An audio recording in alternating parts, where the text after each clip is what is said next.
بسم اللہ الرحمن الرحیم۔ الحمدللہ وحدہ لا شریک لہ والصلاۃ والسلام علی من لا نبی بعد۔ میں نے گزارش کی تھی کہ مسئلہ تقلید کو سمجھنے کے لیے 4 باتیں سمجھنا ضروری ہے۔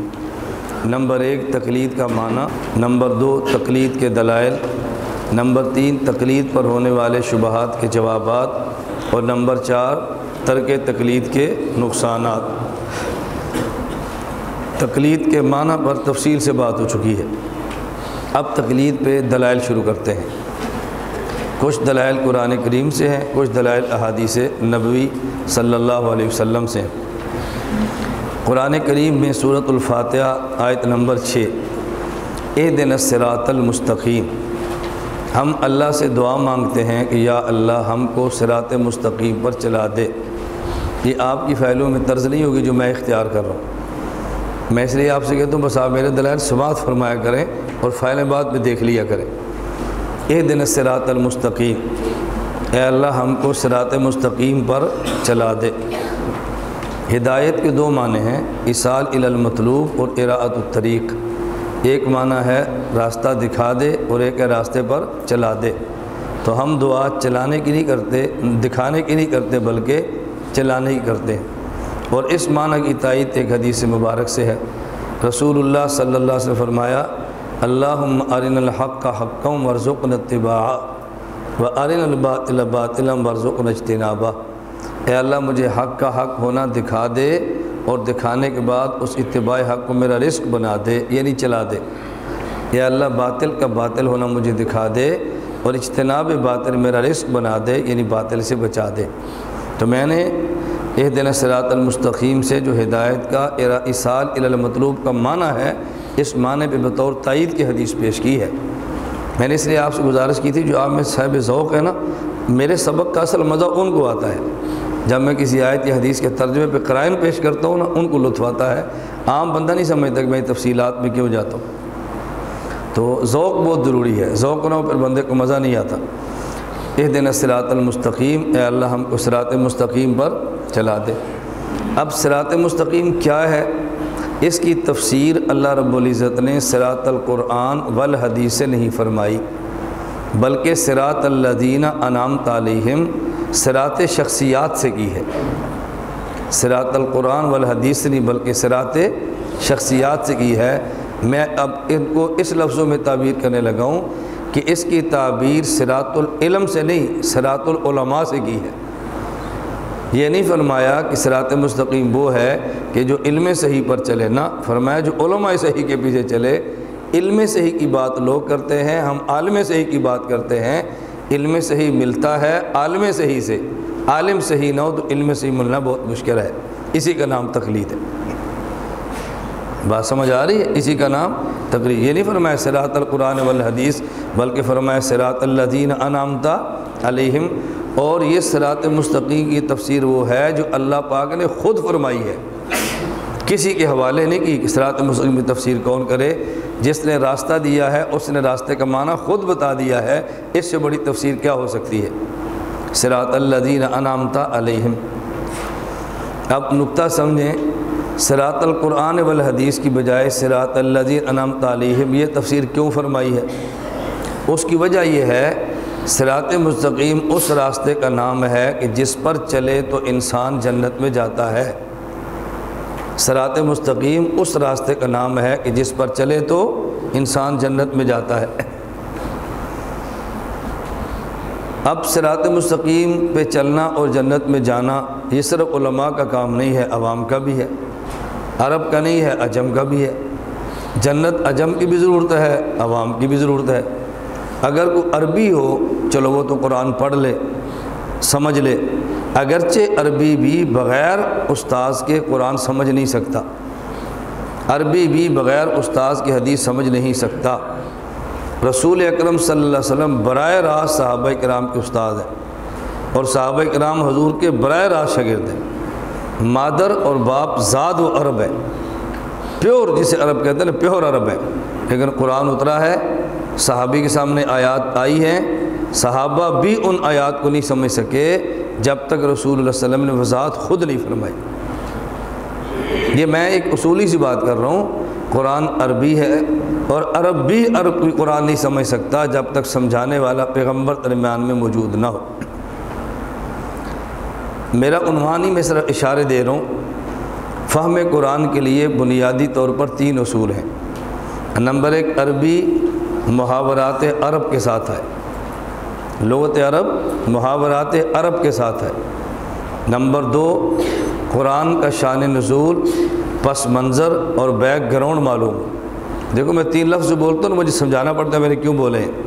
کہ میں 3 الفاظ بولتا ہوں کہ آپ کا واسطہ کن سے پڑھنا ہے۔ علماء طلباء سے ہے تو شان نزول کافی ہے، عام عوام سے ہے تو پس منظر کافی ہے، اور جب یونیورسٹی کے اندر بیان ہو تو پھر بیک گراؤنڈ ضروری ہے۔ پھر لوگ کہتے ہیں مولوی صاحب بھائی پڑھے لکھے آدمی ہیں۔ تو قرآن کریم کو سمجھنے کے لیے ضروری ہے آیات کا شان نزول، آیات کا پس منظر، آیات کا بیک گراؤنڈ، اور یہ صحابہ سے سمجھ آتا ہے کیونکہ قرآن کب کس موقع پہ کس وجہ سے اترا ہے اس کے عینی گواہ صحابہ کرام رضی اللہ عنہم اجمعین، وہ بتائیں گے شان نزول کیا ہے۔ نمبر 3، قرآن کریم تب سمجھ آتا ہے قرآن اللہ کا کلام ہے جب متکلم کی مراد معلوم ہو، پھر سمجھ آتا ہے۔ جس کا کلام ہے وہ اپنی مراد خود سمجھائے، اس سے بہتر بات کوئی نہیں ہو سکتی۔ اللہ کی مراد ہم نہیں سمجھ سکتے جب تک اللہ اور ہمارے درمیان کوئی واسطہ نہ ہو۔ اس واسطے کا نام رسول ہے۔ معلوم ہوتا ہے قرآن تب سمجھ آئے گا جب متکلم یعنی اللہ کی مراد سمجھ آئے، اور مراد سمجھانی ہے پیغمبر نے، تو پتہ چلا قرآن سمجھنے کے لیے لغت عرب محاورات عرب کے ساتھ بھی ضروری ہے۔ نمبر 2، صحابہ کرام ضروری جن سے شان نزول کا پتہ چلے، اور پیغمبر کی ذات ضروری جس سے مراد خدا کا پتہ چلے۔ یہ 3 چیزیں نہ قرآن سمجھ نہیں آتا۔ یہ تو میں نے اس لیے وضاحت کی ہے کہ آپ کو بات سمجھ آ جائے قرآن سمجھنے کے اصول کتنے ہیں۔ فہم قرآن کے اصول الگ ہیں، تفہیم قرآن کے الگ ہیں۔ فہم قرآن کی 3 شرطیں ہیں، تفہیم قرآن کی 15 شرطیں ہیں، جسے علوم القرآن کے نام سے کہتے ہیں نا، کہ 15 علوم ہو تو بندہ قرآن کی تفسیر کر سکتا ہے۔ اس لیے فہم قرآن ہر بندے کا حق ہے، تفہیم القرآن ہر بندے کا حق نہیں ہے۔ نہیں سمجھ آئی؟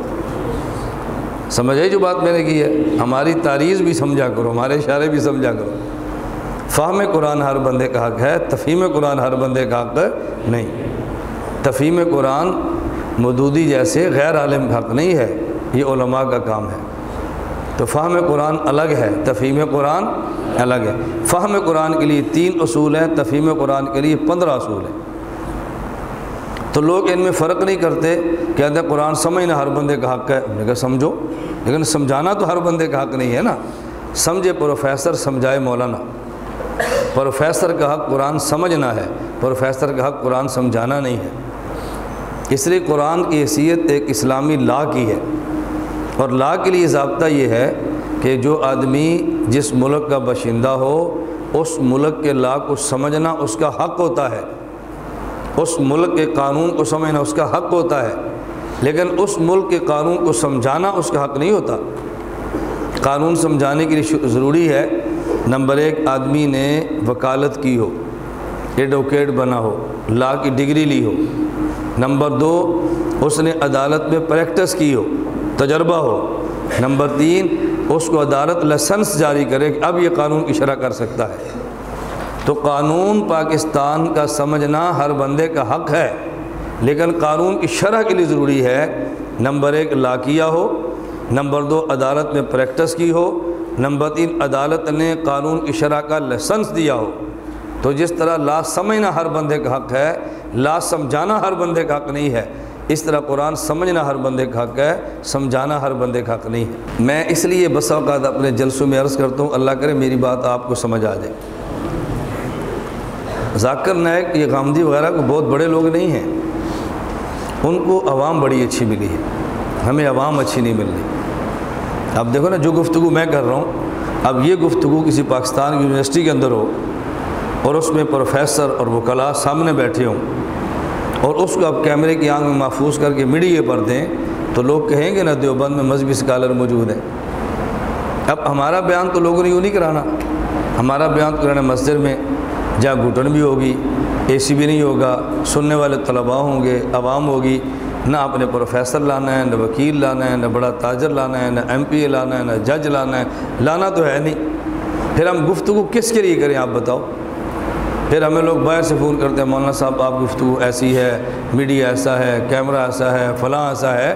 میں نے کہا ہمیں یہ ادائیں آتی ہیں، لیکن یہ دعا کرو کہ ہمیں ایسی عوام مل جائے جو ہمیں پسند کا مجمع اور پسند کا سٹیج دے، تو پھر دیکھتے ہیں ہم کب تک یہ لوگ چلتے ہیں۔ بات سمجھ آ رہی ہے آپ کو؟ نا میں آپ کا ذہن بناتا ہوں، تھوڑی سی سطح اپنی بلند کریں۔ اہدنا الصراط المستقیم، اللہ ہم کو صراط مستقیم پر چلا دے۔ صراط مستقیم کا معنی یہ میں نے سمجھایا ہے کہ صراط الذین انعمت علیہم، یہ اللہ نے کیوں ایسی بات فرمائی؟ صراط القرآن والحدیث کیوں نہیں فرمایا؟ میں نے بتایا اس کی وجہ کیا ہے۔ وجہ یہ ہے قرآن عرب کے لیے بھی ہے، عجم کے لیے بھی ہے، جنت عرب کی ضرورت بھی ہے، عجم کی بھی ہے، عالم کی بھی ہے اور جاہل کی بھی ہے، یہ ضرورتیں سب کی ہیں۔ اگر اللہ صراط القرآن والحدیث فرما دیتے، عجمی یا غیر عالم کہتا کہ میں نے تو قرآن پڑھا ہی نہیں، تو میں صراط مستقیم پہ کیسے چلوں؟ مجھے تو حدیث آتی نہیں، میں صراط مستقیم پہ کیسے چلوں؟ اللہ نے عجم کا بھی اور غیر عالم کا بھی خیال کر کے فرمایا کہ تمہیں براہ راست قرآن حدیث پڑھ کے صراط مستقیم پر چلنے کی ضرورت نہیں ہے، تم پوچھ لیا کرو کن سے؟ الذین انعمت علیہم سے، تو تمہیں صراط مستقیم مل جائے گا۔ کتنی آسانی ہے تمہارے لیے۔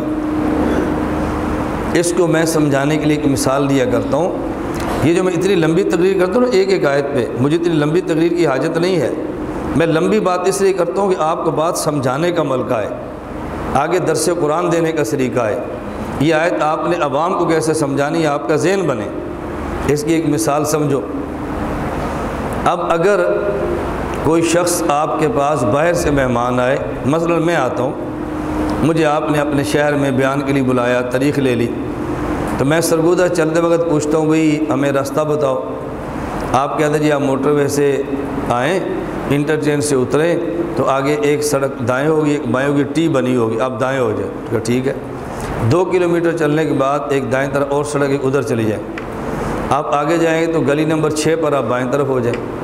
آگے جائیں گے تو ایک کھمبا ہوگا، ٹرانسفارمر لگا ہوگا، آگے پھر 4 درخت آئیں گے، آگے پھر ایک سائن بورڈ آئے گا، آگے پھر ایک تالاب ہوگا، وہاں سے آپ دائیں طرف ہو جائیں۔ میں کہتا ہوں یار مجھے رستہ نہیں سمجھ آ رہا، کوئی آسان سی ترتیب بتائیں۔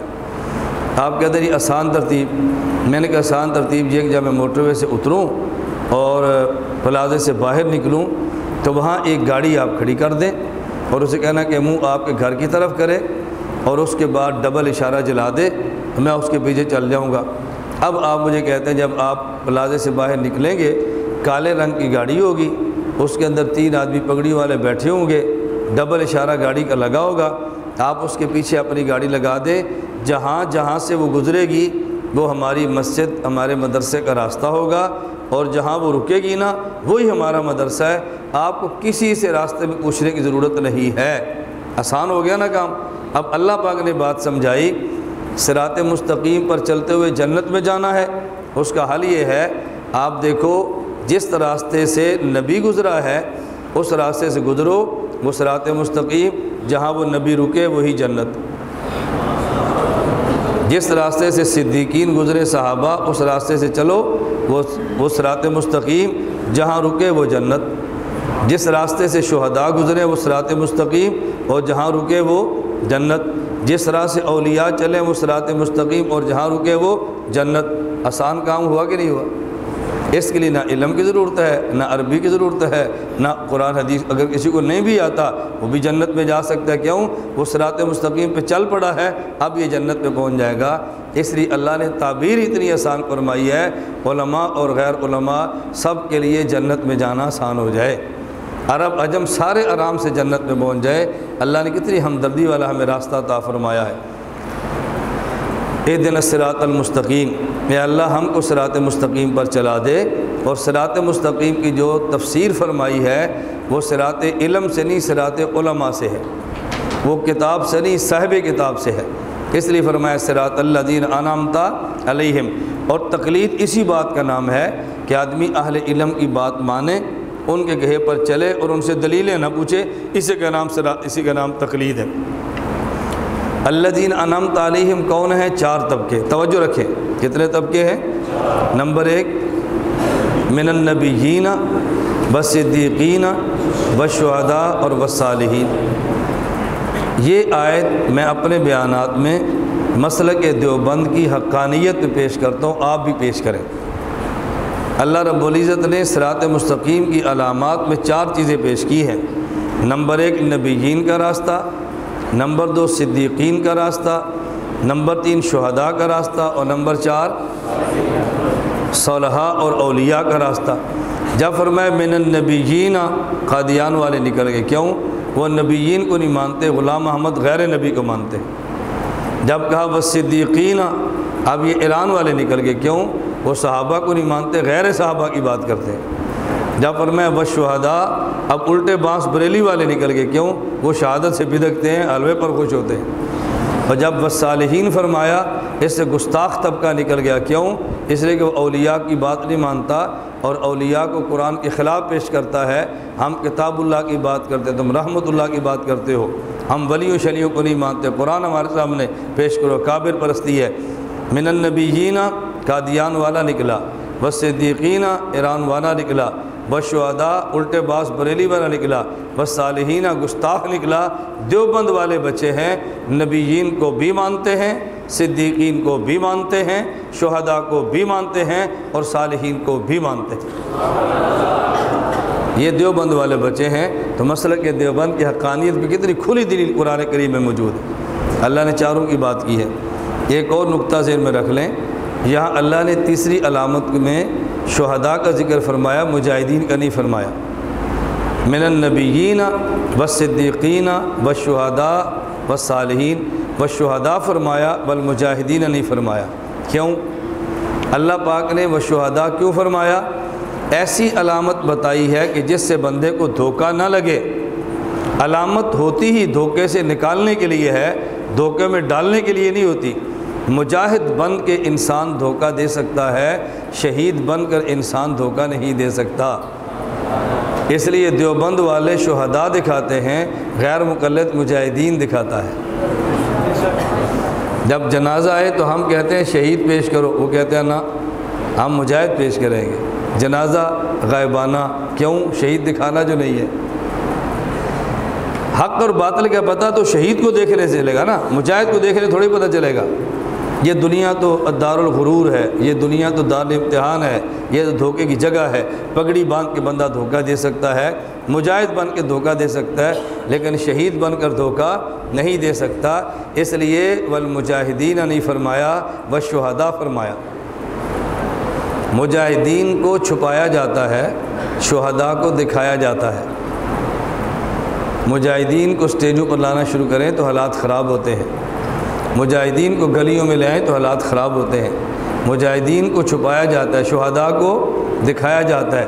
غیر مقلد کہتا ہے نہیں، مجاہدین کو دکھایا جاتا ہے، شہداء کو چھپایا جاتا ہے۔ اگر چھپانا ہے پھر علامت کیسے ہوئی؟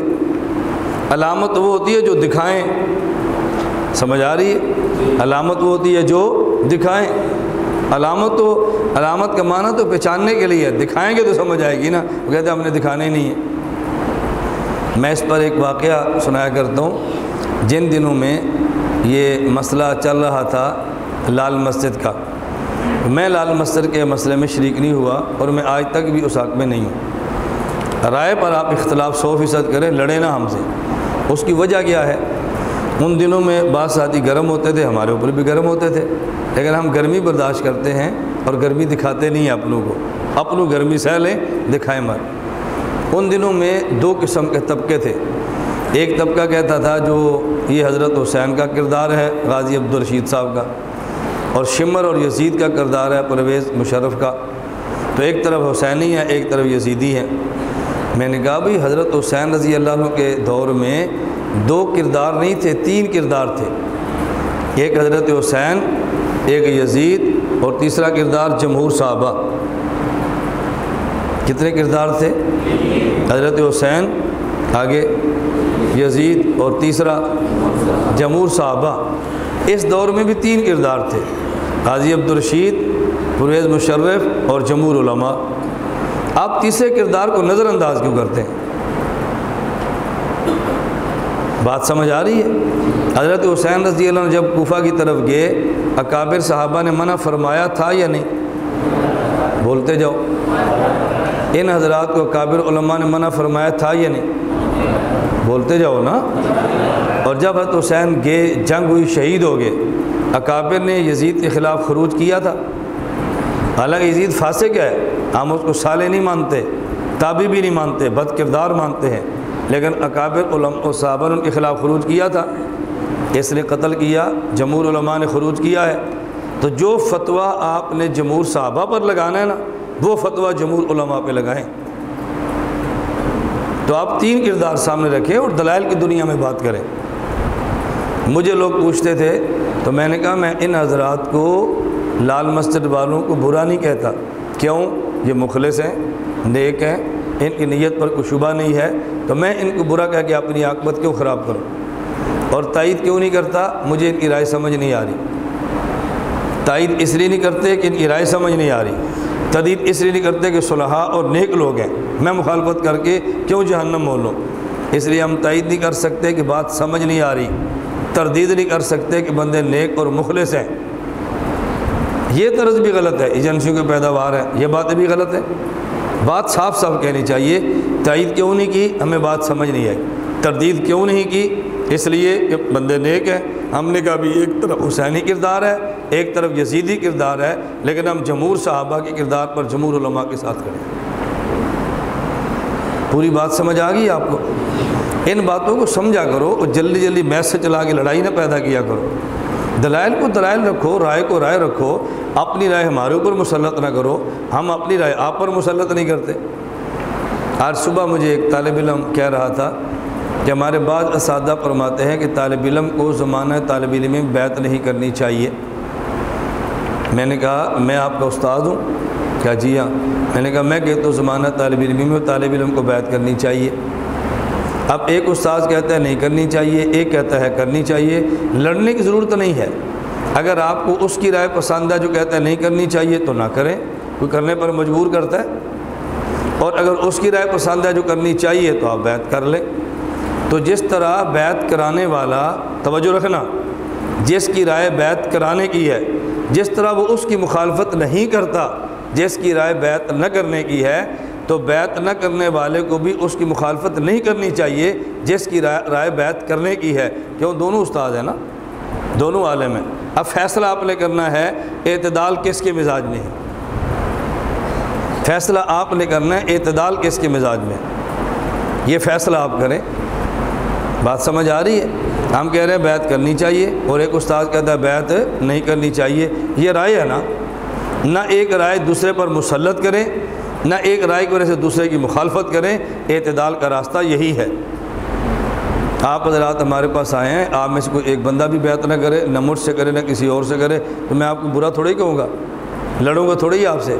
بھی رائے ہے، ماننے تو ٹھیک ہے، نہ مانے تو ٹھیک ہے، تو رائے کو رائے کا درجہ دیں۔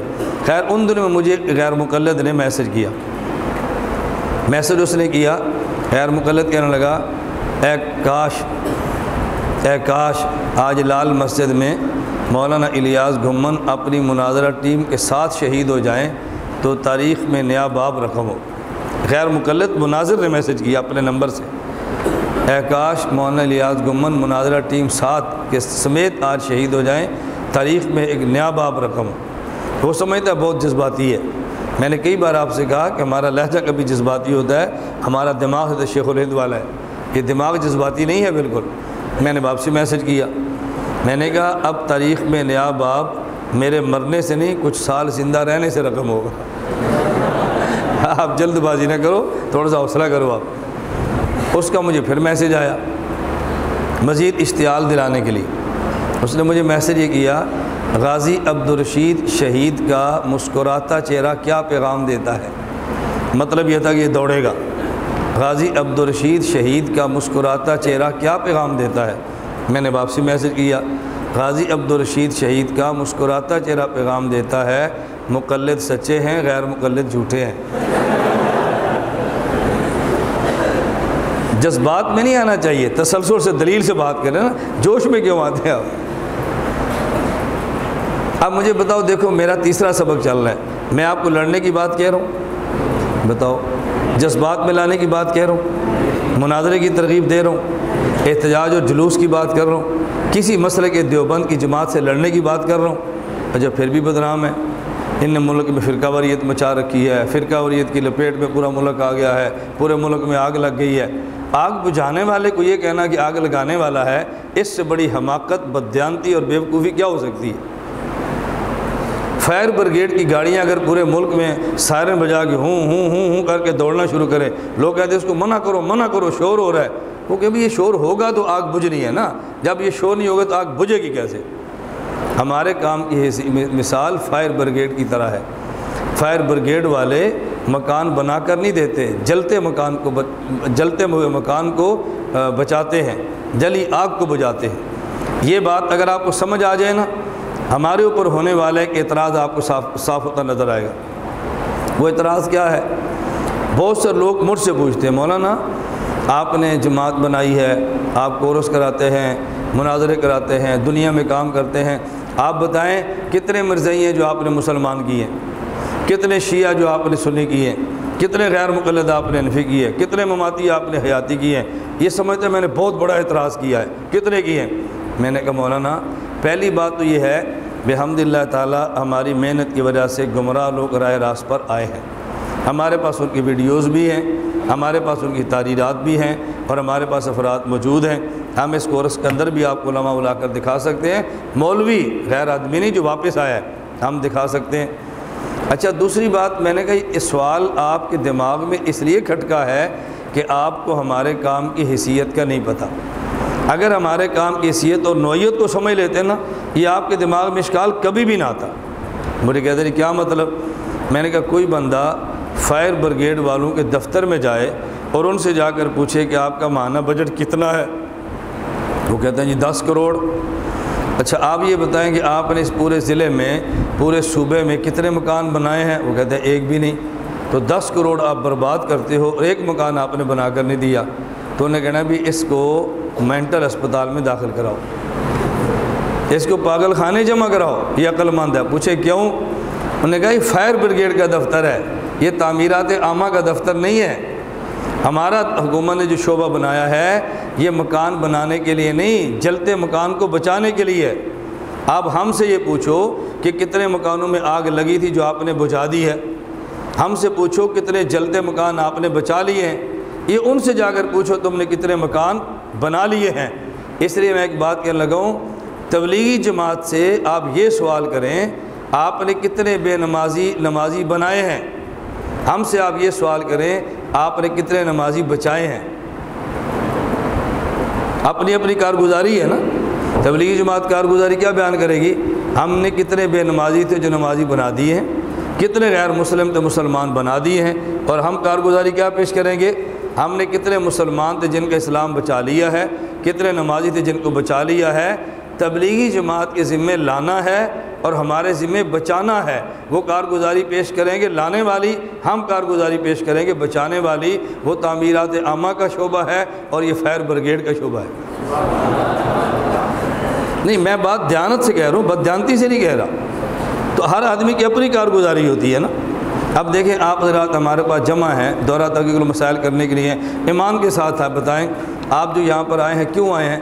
ہم آپ کو بتائیں کہ نمازی کیسے بنانا ہے، ہم بتائیں کہ نمازی کیسے بچانا ہے۔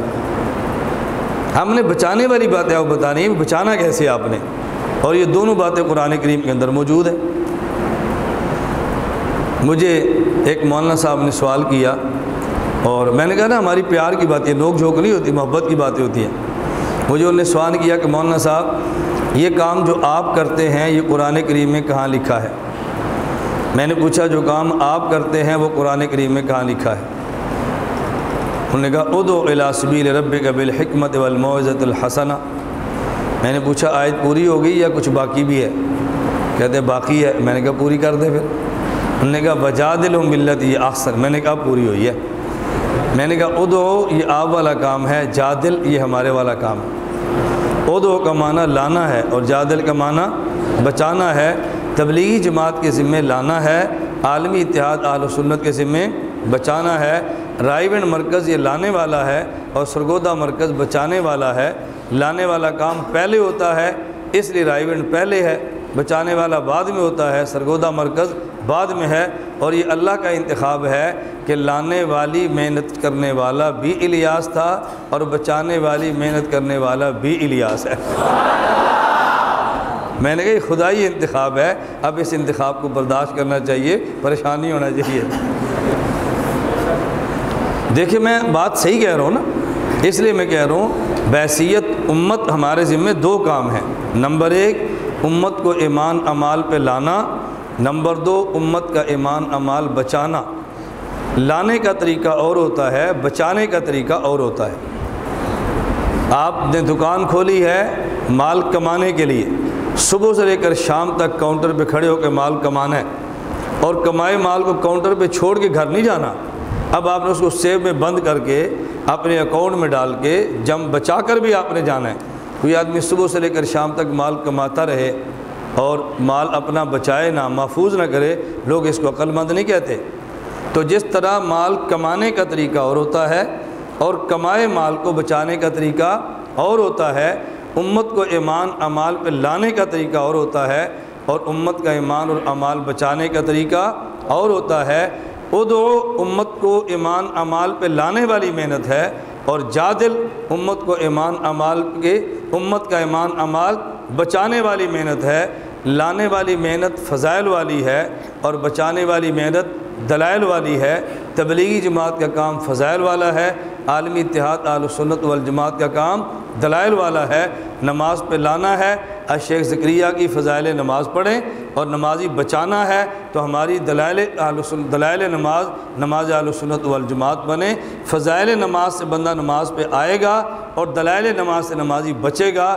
ہم نے نماز پہ لانا بھی ہے اور نمازی کو بچانا بھی ہے، اس لیے رائیونڈ کا مرکز بھی ضروری ہے، سرگودا مرکز بھی ضروری ہے، تبلیغی جماعت میں بھی جائیں اور ہمارے پاس بھی آئیں۔ ہم بڑے دل والی بات کرتے ہیں، چھوٹے دل والی، اور مجھے اتنا تعجب ہوتا ہے کہ لوگ مجھے معتدل نہیں کہتے، یعنی جو دونوں کی بات کرے وہ معتدل نہیں ہے، اور جو رگڑا لگا رہا ہے سرگودے نہ جاؤ صرف رائیونڈ جاؤ، یہ اعتدال ہے یا سختی ہے؟ بتاؤ، یہ کام نہیں کرنا صرف وہ کرنا ہے، سختی ہے یا نہیں؟ اور میری کتنی نرمی ہے، بھائی وہ بھی کریں یہ بھی کریں، یہ بھی کرنا ہے وہ بھی کرنا ہے، وہ بھی ہمارا کام ہے یہ بھی ہمارا کام ہے۔ آپ کو ایک بات پہ بہت تعجب ہوگا، میں آپ کے ذہن صاف کر رہا ہوں، مجھے سبق سے زیادہ فکر ہوتی ہے آپ کا دماغ سیٹ کرنے کی۔ دماغ آپ کا بن جائے نا، دلائل کو آپ فائل بھی دیکھ کر یاد کر لیں گے، ذہن سیٹ ہو جائے کہ ہم نے کام کرنا ہے، آپ کو شرح صدر ہو اپنے کام کے اوپر۔ یہ بات اچھی طرح سمجھیں، ایمان کے ساتھ بتاؤ، غلط بات پہ میری تائید نہ کرنا۔ جب بھی آپ مناظرے کی بات کریں گے لوگ کہیں گے مناظرے کے لیے کچھ شرائط ہیں، کہتے ہیں یہ نہیں؟ جب بھی مناظرے کی بات کریں کیا کہتے ہیں؟ مناظرے کے لیے کچھ ہے، اور جب آپ دعوت کی بات کریں کوئی بھی نہیں کہتے شرائط ہے۔ آپ جب بھی جہاد کی بات کریں کہتے ہیں کچھ شرطیں ہیں، ایسے جہاد نہیں ہوتا، مناظرہ کچھ شرطیں ایسے نہیں ہوتا، اور جب دعوت کی بات کریں کوئی شرط کی بات نہیں کرتا۔ میں آیت پڑھتا ہوں، ذرا شرطیں آپ گننا۔ ادعو الی سبیل ربک، یہ دعوت کی آیت ہے نا، بولیے ادعو الی سبیل ربک، پڑھے بالحکمہ، آگے والموعظۃ کتنی شرطیں ہوگی؟ دو۔ ادعو الی سبیل ربک بالحکمۃ والموعظۃ الحسنہ، اب میں مناظرے کی آیت پڑھنا لگا ہوں، وجادلہم باللتی ہی احسن، کتنی شرطیں ہوگی؟ تو مناظرے کے لیے ایک شرط ہے، دعوت کے لیے دو شرطیں، اور ہمیں شرطیں سلاتے ہیں بھئی آپ کے کام میں دو شرطیں ہیں۔ کبھی ہمارے منہ سے زبان آپ نے زبان ہلتے دیکھی؟ کیوں نہیں زبان ہلتی؟ ہماری زبان جل جائے اگر ہم دعوت تبلیغ کے خلاف بات کریں، کیوں؟ وہ ہمارا کام ہے، ہم کیوں بکیں گے؟ وہ ہمارا کام ہے، ہم کیوں اعتراض کریں گے؟ اور یہ دعوت تبلیغ کا کام کرنے والی امت ہے، نبی نہیں ہے۔ جب امت ہے تو ان میں خامیاں بھی ہوں گی نا، ہم خامیاں برداشت کریں بھئی امتی جو ہیں، اور جو ہم کام کرنے والے ہیں ہم نبی ہیں یا امتی ہیں؟ ہمارے اندر خامیاں نہیں ہوگی تو یہ آپ برداشت کیوں نہیں کرتے؟ یعنی تعجب تر بات یہ ہے، ایک آدمی مبلغ ہو اور اس کی خامیاں ہو تو لوگ نظر انداز کرتے ہیں، بھئی عوامی لوگ ہیں غلطیاں ہو جاتی ہیں، نبی نہیں ہیں امتی ہیں غلطیاں ہو جاتی ہیں، تو جو ہمارا کام ہے ہم سے غلطی ہو جائے تو درگزر فرمائے نا۔ ہم درگزر کرتے ہیں تو آپ کہتے ہیں متشدد ہیں، اور آپ درگزر نہیں کرتے تو آپ کہتے ہیں بہت نرم ہیں۔ اب ایمان سے بتاؤ نرم ہم ہیں یا اور لوگ ہیں؟ اتنی زیادہ کوئی نرمی ہو سکتی ہے؟ یہ میں ذہن سازی اس لیے کرتا ہوں کہ آپ کے سامنے پوری بات آئے، پورا مسلک آئے، اکابر کا پورا مزاج سامنے آئے، اللہ میں بات سمجھنے کی توفیق عطا فرمائے۔ تو تقلید پر دلیل ذہن میں آ گئی، اہدنا الصراط المستقیم۔ میں یہ دلیل سمجھا رہا ہوں، صراط القرآن والحدیث نہیں فرمایا، بلکہ صراط الذین انعمت علیہم فرمایا۔ صراط مستقیم کے حوالے سے اگر آپ کو آیت سمجھانی پڑ جائے، آپ کو اس آیت پہ گفتگو کرنی پڑ جائے، ایک تو صراط مستقیم پہ اگر میرا بیان یہاں پڑھا ہو تو آپ لے لیں، نہ پڑھا ہو تو آپ ahnamedia.com پہ یا ahnamedia سروسز پہ آپ دیکھیں، فیس بک پہ آپ کو میرا بیان مل جائے گا صراط مستقیم کے عنوان پہ۔ اگر آپ کے پاس وقت نہ ہو تو خلاصہ ذہن میں رکھ لیں، اور بعد میں پھر آپ اس کو اپنے دلائل سے مستحکم کر لیں۔ یہ ذہن میں رکھ لیں، اس آیت پہ بات کرنی پڑے تو عوام کو سمجھائیں۔ اس آیت کے متعلقہ 3 باتیں ذہن میں رکھ لیں۔ نمبر 1 صراط مستقیم کا معنی، نمبر 2 نمبر 1 صراط مستقیم کا معنی، نمبر 2 صراط مستقیم کی علامات، نمبر 3 صراط مستقیم پر چلیں تو انعامات۔ کتنی باتیں؟ نمبر 1 صراط مستقیم کا معنی، نمبر 2 علامات، نمبر 3 انعامات۔ صراط مستقیم کا معنی کیا ہے، صراط مستقیم کے نشانیاں کیا ہیں، اور صراط مستقیم پر چلیں تو اللہ کیا دیں گے، یہ 3 باتیں اگر آپ کو سمجھ آ جائیں تو پھر آپ کو جب سمجھائیں گے نا، اللہ گوائے آپ کو خود لطف آئے گا کہ میں نے صراط مستقیم پہ کتنی پیاری، آپ کو خود لطف آئے گا کہ آپ نے کتنی پیاری گفتگو فرمائی ہے۔ اس لیے میں پوری تقریر نہیں کر رہا، بس خلاصہ ذہن میں رکھ لیں۔ صراط مستقیم کا معنی کیا ہے؟ عربی زبان میں 3 لفظ ہیں۔ نمبر 1 حد سے اترنا، حد سے گزرنا، نمبر 2 حد سے اترنا، نمبر 3 حد پہ رہنا۔ کتنے لفظ ہو گئے؟ نمبر 1 حد سے گزرنا، نمبر 2 حد سے اترنا، نمبر 3 حد پہ۔ اس کو عربی زبان میں کیا کہیں گے؟ حد سے گزر جائیں افراط، حد سے اتر جائیں تفریط، حد پہ رہیں اعتدال۔ اس کو شریعت میں کیا کہیں گے؟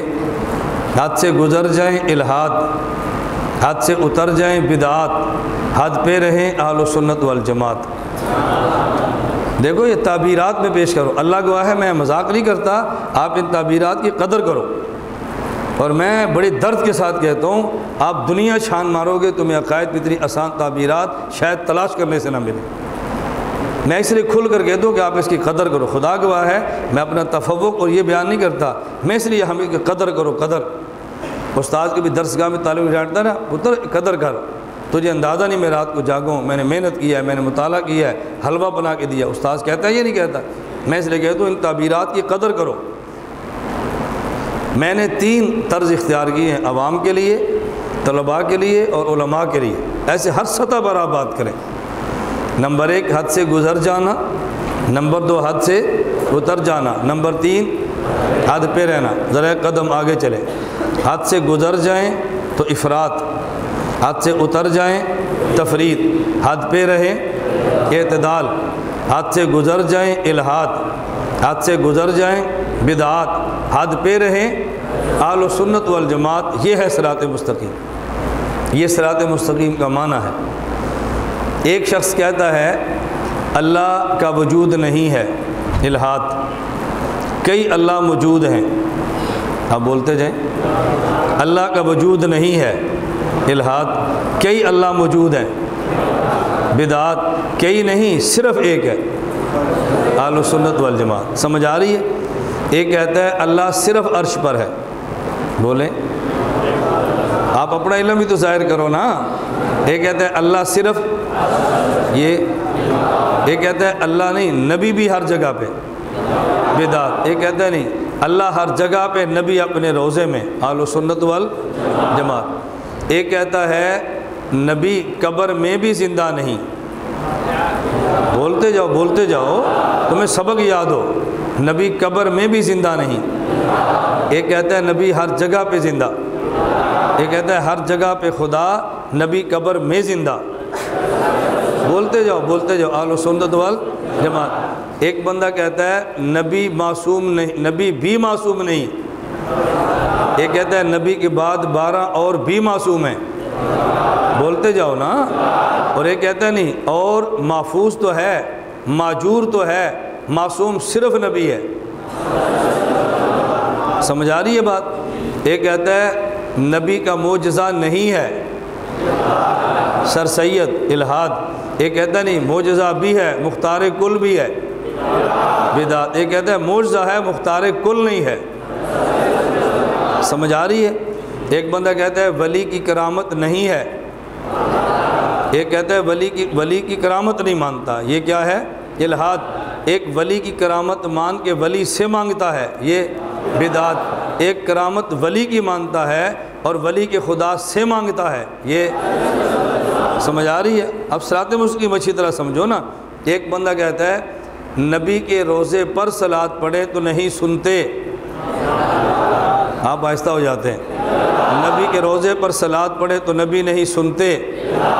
دوسرا کہتا ہے نہیں، یہاں سے بھی پڑھے تو سن لیتے ہیں، بدعت۔ تیسرا کہتا ہے نہیں، یہاں سے پڑھے خدا پہنچا دیتے ہیں، روزے پر پڑھے تو خدا سنا دیتے ہیں۔ اب بات سمجھ آ رہی ہے؟ یہ کیا اہل سنت والجماعت۔ ایک بندہ کہتا ہے نا فرض نماز کے بعد بھی دعا نہیں، ایک کہتا ہے نہیں نفل کے بعد بھی ہے، بدعت۔ ایک کہتا ہے فرض کے بعد ہے، نفل کے بعد ضروری نہیں، یہ ایک کہتا ہے تراویح 20 نہیں، آپ ٹھنڈے پڑ جاتے ہیں، تراویح 20 نہیں۔ ایک کہتا ہے 20 تراویح بھی ہیں اور 7 دعا بھی ہے، بولتے جاؤ یہ کیا ہے؟ ایک کہتا ہے تراویح 20 ہیں، دعا ضروری نہیں، یہ ایک بندہ کہتا ہے کہ ننگے سر رہنا ہے، ایک کہتا ہے ننگے سر نہیں، پگڑی باندھنی ہے اور باندھنی 20 ابد ہے، بدعت۔ ایک کہتا ہے پگڑی باندھنی ہے، رنگ ضروری نہیں ہے، اہل سنت والجماعت۔ ایک کہتا ہے مصافحہ کرنا ہے ایک ہاتھ سے، ایک کہتا ہے مصافحہ بھی 2 ہاتھ سے، ساتھ گھٹنے بھی ٹیکنے ہیں، بولو یہ کیا ہے؟ سمجھ آ رہی ہے بات؟ ایک کہتا ہے مصافحہ ایک ہاتھ سے، یہ کیا ہے؟ ایک کہتا ہے مصافحہ ایک ہاتھ سے، یہ ایک کہتا ہے مصافحہ 2 ہاتھ سے نہیں، الہاد۔ ایک کہتا ہے مصافحہ بھی 2 ہاتھ سے، گھٹنے بھی ٹیکنے ہیں، یہ بدعت۔ مصافحہ ایک ہاتھ سے نہیں، 2 ہاتھ سے، گھٹنے نہیں ٹیکنے، یہ اب سمجھ آ رہی ہے نا؟ سمجھے جائیں بات۔ اس لیے ہم صراط مستقیم والے ہیں، حد سے گزر جائیں الہاد، حد سے اتر جائیں بدعت، اور حد پہ رہیں تو یہ ہے صراط مستقیم، یہ ہے صراط۔ اس لیے میں کہتا ہوں اہل سنت والجماعت کا معنی سمجھو نا، پھر آپ یہ اپنے سٹیج کو صاف کر لیں گے۔ معنی جو سمجھ آ گیا اب سب صاف ہو جائے گا۔ اس لیے ہمارے سٹیج پہ نہ کافر، نہ مشرک، نہ ملحد، نہ مبتدع، نہ چھوٹا، نہ بڑا، نہ باطل، نہ باطلی، نہ فرقہ، نہ فرقی، کوئی بھی نہیں ہے۔ کیوں؟ اس لیے کہ ہمارے کورس کا نام ہے صراط مستقیم جو چھٹیوں میں ہوتا ہے، اور جماعت کا نام ہے عالمی اتحاد اہل سنت والجماعت ہے۔ نہ ہم کفر قبول کرتے ہیں، نہ بدعت قبول کرتے ہیں، خالص صراط مستقیم کی بات کرتے ہیں۔ خالص کام کرنا چاہیے کہ نہیں؟ کام خالص ہوگا، مدد خالص آئے گی۔ کام ملاوٹ والا ہوگا، مدد ملی جلی آئے گی۔ تو خالص اللہ کی مدد چاہیے یا ملی جلی چاہیے؟ کچھ گورنمنٹ سے، کچھ اللہ سے، بولتے نہیں، کچھ گورنمنٹ سے، کچھ اللہ سے، نہ ساری اللہ سے مدد لو۔ اللہ بہت بڑا ہے، پر مدد بہت بڑی آتی ہے۔ میں درمیان میں کچھ نہ کچھ باتیں کہتے رہتا ہوں۔ میں ایک شہر میں گیا تو چند ایک علماء جمع ہوئے، تو مجھے کہتے ہیں مولانا صاحب کچھ سوالات کرنے ہیں۔ میں نے کہا جی کر لیں۔ جواب میں نے کہا آئے گا تو دیں گے، نہیں آئے گا تو نہیں دیں گے۔ محسوس تو نہیں کریں گے؟ میں نے کہا محسوس کرنے والی بات ہوگی تو ضرور کریں گے، نہیں ہوگی تو نہیں کریں گے۔ ہم تو صاف صاف بات آپ سے کرتے ہیں، کر لیں سوال۔ میں نے کہا کر لیں، میں نے تو دونوں باتیں آپ کو بتا دی ہیں۔ اچھا، مجھے کہتا ہے سنا ہے کہ آپ ایجنسی کے ہیں۔ میں نے کہا کوئی عرض نہیں، کوئی عرض سنا ہے، آدمی غلط باتیں بھی سنتا ہے، ٹھیک بھی سنتا ہے، اس سے تو کوئی عرض نہیں ہے۔ میں نے کہا سوال کہتے ہیں سنا ہے آپ ایجنسی کے ہیں۔ میں نے کہا اس پہ دلیل؟ کہتے ہیں دلیل یہ ہے کہ اتنی بڑی گاڑی آپ کے پاس کہاں سے آئی ہے، یہ عام مولوی کے پاس نہیں ہوتی۔ میں نے کہا کوئی بات نہیں، اچھا اعتراض ہے جو آپ لینا چاہیے۔ میں نے کہا مجھے آپ فرمائیں کہ آدمی سرکار کے لیے کام کرے تو سرکار گاڑیاں دیتی ہے؟ مجھے کہتے جی دیتی ہے۔ میں نے کہا چھوٹی سرکار کے لیے کام کریں تو چھوٹی گاڑی، بڑی سرکار کے لیے کریں تو بڑی گاڑی۔ میں نے کہا ایجنسی بھی سرکار ہے، اللہ بھی سرکار ہے، مجھے بتائیں کہ بڑی سرکار کون سی؟ کہتے ہیں اللہ۔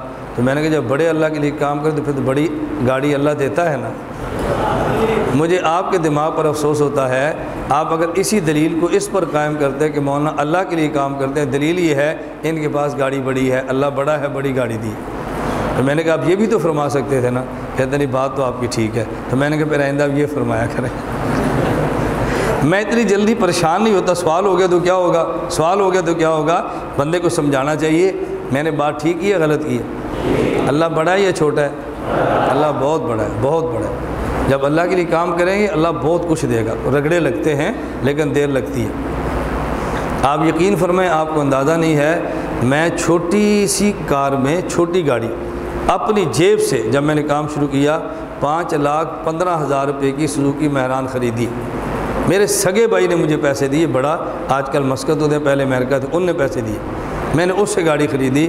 اور خدا گواہ ہے ایک ایک دن میں 14 گھنٹے میں گاڑی میں بیٹھا ہوں، اے سی بھی نہیں ہے، چلاتا بھی خود تھا، بیان بھی خود کرتا، لٹریچر بھی خود تقسیم کرتا۔ یہاں سے میں سندھ جاتا، یہاں سے پشاور جاتا، یہاں سے مظفر آباد گیا، کوئی نہ میرے پاس ڈرائیور تھا، نہ میرے پاس کوئی لڑکا ہوتا تھا۔ میری وہ قسم پرسی کی دوڑنے والی، دن رات بھاگنے والی محنت کوئی نہیں دیکھتا، اور اگر اس کے بعد اللہ تھوڑی سی عطا فرما دے وہ ساری دنیا دیکھتی ہے۔ حالانکہ چاہیے آدمی ماضی بھی ذہن میں رکھے اور حال بھی ذہن میں رکھے اور مستقبل کے لیے مزید اللہ سے دعائیں کریں۔ بات سمجھ آ رہی ہے آپ کو؟ میں نے کہا تھا جب صراط مستقیم سمجھائیں تو آپ نے کتنی باتیں سمجھانی ہیں؟ نمبر 1 صراط مستقیم کا معنی آ گیا۔ اب یہ معنی سمجھ آ جائے تو مسئلہ کہ دیوبند سمجھ آتا ہے کہ نہیں آتا؟ نمبر 2 صراط مستقیم کی علامات 4 ہیں۔ نمبر 1 نبیین، نمبر 2 صدیقین، نمبر 3 شہداء، اور نمبر 4 یہ 4 علامات ہیں، علامات۔ نمبر 3 صراط مستقیم پر چلیں تو انعام کیا ملے گا، اس کو بھی ذہن میں رکھ لیں۔ صراط مستقیم پر چلنے سے انعام کیا ملے گا، اس کے لیے حکیم الامت مجدد الملت حضرت مولانا محمد اشرف علی تھانوی رحمۃ اللہ علیہ کی بات سمجھ لیں۔ حضرت تھانوی رحمۃ اللہ علیہ فرماتے ہیں کہ انسان جو بھی عمل کرتا ہے اللہ اس کے عمل کو عالم مثال میں ایک صورت دیتے ہیں۔ انسان جو بھی عمل کرتا ہے اللہ اس عمل کو عالم مثال میں ایک صورت دیتے ہیں۔ بعض صورتیں آپ کے ذہن میں چونکہ آپ نے پڑھی ہیں، اور صراط مستقیم کی صورت آپ کے ذہن میں ہے لیکن آپ نے سنی نہیں ہے، اس لیے آپ کو سمجھنے میں تھوڑی سی دقت پیش آتی ہے۔ مثلا رسول اللہ صلی اللہ علیہ وسلم معراج کی رات جب تشریف لے گئے تو نبی پاک صلی اللہ علیہ وسلم نے مختلف مناظر دیکھے ہیں، وہ آپ کے علم میں ہے۔ مثال کے طور پہ دیکھا ایک آدمی ہے کہ آگ کی کینچی کے ساتھ یا لوہے کی گرم کینچی کے ساتھ اس کی زبان کو کاٹا جا رہا ہے۔ رسول اللہ صلی اللہ علیہ وسلم نے پوچھا یہ کون ہے، تو فرشتے نے کیا جواب دیا، یہ کون ہے؟ یہ عالم ہے جو حق بات بیان نہیں کرتا تھا۔ کچھ لوگ دیکھے مرد بھی اور عورتیں بھی، کنویں تنور کی طرح گڑا ہے، نیچے سے کھلا اوپر سے تنگ ہے، عورتیں بھی ننگی ہیں اور مرد بھی ننگے ہیں، آگ بھڑکتی ہے اوپر لے کر آتی ہے، جب قریب آتی ہے اس کے کنارے کے پھر نیچے گر جاتی ہے، پھر لے کر آتی ہے پھر گرتی ہے۔ پوچھا یہ کون ہے؟ بتائے امت کے زنا کرنے والے مرد اور عورتیں ہیں۔ اب یہ زنا کی صورتیں مثالی ہے نا، ایک شخص کو دیکھا کہ اس کے اوپر سام مسلط ہے جو اس کو ازدہا ڈستا ہے، یہ کون ہے؟ یہ اس کا مال ہے جو بطور زکوٰۃ ادا نہیں کرتا تھا، یہ زکوٰۃ کے مال کی صورتیں مثالیہ ہے۔ ایک شخص کو دیکھا کہ خون کی نہر اس کے اندر جا رہا ہے اور ایک کنارے کی طرف آتا ہے تو فرشتہ پتھر مارتا ہے، یہ تیرتا دوسرے کنارے تک جاتا ہے پھر وہاں سے پتھر مارتا ہے، پھر کنارے تک جاتا ہے فرشتہ وہاں سے پتھر مارتا ہے، یہ کون ہے؟ فرمایا سود خور ہے۔ یہ سود کی صورتیں مثالیہ ہے، بات سمجھ آ رہی ہے؟ اور اس سے بھی عام فام حق مثال ذہن میں رکھ لیں، یہ آپ نے حدیث مبارک سنی ہے، قیامت کے دن اللہ رب العزت دمبے کی صورت میں موت کو لائیں گے اور اس دمبے کو ذبح کرا کے اعلان فرما دیں گے ہم نے آج کے دن موت کو بھی موت دے دی ہے، اب آئندہ کسی پر موت نہیں آئے گی۔ سمجھ آ رہی ہے؟ موت کو بھی موت دے دی، اب آئندہ کسی پر موت نہیں آئے گی۔ تو جو موت ہے عالم مثال میں اس کی صورت کیا ہے؟ دمبے کی۔ اب اس پر ایک مسئلہ سمجھنا بہت آسان ہوگا، حضرت ابراہیم علیہ السلام نے خواب دیکھی اور صبح اپنے بیٹے سے فرمایا یا بنی انی اری فی المنام اصبح فانظر ماذا تری، رات میں نے خواب میں دیکھا آپ کو ذبح کر رہا تھا، آپ کا کیا خیال ہے؟ تو بیٹے نے عرض کیا یا ابت افعل ما تؤمر ستجدنی انشاءاللہ من الصابرین۔ حضرت ابراہیم علیہ السلام نے اپنے بیٹے کے گلے پہ چھری چلانا شروع کر دی، اپنی آنکھ میں پٹیاں باندھی تھی، اور جب آنکھ کھولی تو ان کا خیال تھا بیٹا ذبح ہو چکا ہے، جب دیکھا تو بیٹا بچا ہوا تھا اور دمبا ذبح کیا ہوا پڑا تھا۔ حضرت اسماعیل ذبح ہو کر جو موت آنی تھی نا، ان کے موت کے بدلے میں خدا نے دمبے کو ذبح کرایا، اور یہی عالم محشر میں ہوگا کہ موت کو اللہ دمبے کی صورت دے کے دمبے کو ذبح کر دیں گے، یہ بتانے کہ ہم نے آج موت کو بھی موت عطا کر دی ہے، اب دوبارہ کسی نے مرنا نہیں ہے۔ آپ دونوں کو جوڑ لیں نا تو آپ کو بات سمجھ آ جائے گی کہ حضرت ابراہیم کے بدلے میں اسماعیل السلام کے بدلے میں دمبا ہی کیوں ذبح ہوا ہے، کوئی اور جانور کیوں نہیں تھا؟ کیوں؟ اسماعیل السلام ذبح ہوتے تو موت آنی تھی نا، اور عالم مثال میں موت کی صورت کیا ہے؟ دمبا، تو بدلے میں کس کو آنا چاہیے تھا؟ دمبا ہی آنا چاہیے تھا، عالم مثال میں صورت جو وہ ہے۔ بات سمجھ آ رہی ہے؟ پھر آپ نے یہ بھی دیکھا وہاں قرآن کریم میں ہے وَفَدَيْنَاهُ بِذِبْحٍ یا بِذِبْحٍ عظیم، وَفَدَيْنَاهُ بِذِبْحٍ یا بِذِبْحٍ عظیم، بِذِبْحٍ صرف تو نہیں ہے نا، بِذِبْحٍ عظیم ہے، یہ ذبحٍ کیوں نہیں ہے، عظیم ساتھ کیوں ہے؟ ذبحٍ وہ ہے جو زمین والا دمبا ہے، اور ذبحٍ عظیم وہ ہے جو جنت والا دمبا ہے، چونکہ ان کے بدلے میں زمینی دمبا نہیں جنتی دمبا آیا تھا، اس لیے ذبحٍ نہیں بلکہ ذبحٍ عظیم فرمایا ہے۔ جب قرآن ایک لفظ کا اضافہ کرتا ہے اس میں خاص کرینہ اور خاص وجہ ہوتی ہے، اضافہ کیوں کیا ہے۔ اور پھر یہ ذبحٍ کیوں نہیں تھا، ذبحٍ عظیم کیوں تھا؟ اس لیے کہ اسماعیل اسلام نبی ہیں، اور نبی کا وجود جنتی وجود ہوتا ہے، اگر یہ نبی نہ ہوتے تو یہ زمینی وجود ہوتا، اور یہ بچتے تو ان کے بدلے میں زمینی دمبا آتا، جو کہ جنتی وجود تھا، تو جنتی وجود کو بچایا تو بدلے میں خدا نے زمینی نہیں جنتی ہی دمبا دیا ہے۔ اس بات کی دلیل ہے اسماعیل نبی ہے اور نبی کا وجود جنتی ہوتا ہے۔ سمجھ آئی آپ کو؟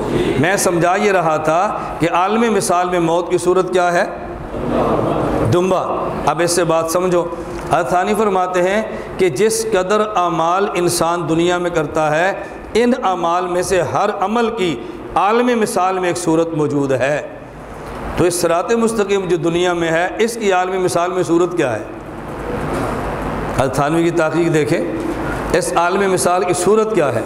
حضرت تھانوی رحمۃ اللہ علیہ فرماتے ہیں کہ پل صراط کا نام آپ نے سنا ہے، اور آپ نے یہ بھی پڑھا ہے کہ پل صراط اتنا لمبا ہوگا کہ 500 سال چڑھتے، 500 سال گزرتے اور 500 سال اترتے لگتے ہیں، 1500 سال کی مسافت کا پل صراط ہے۔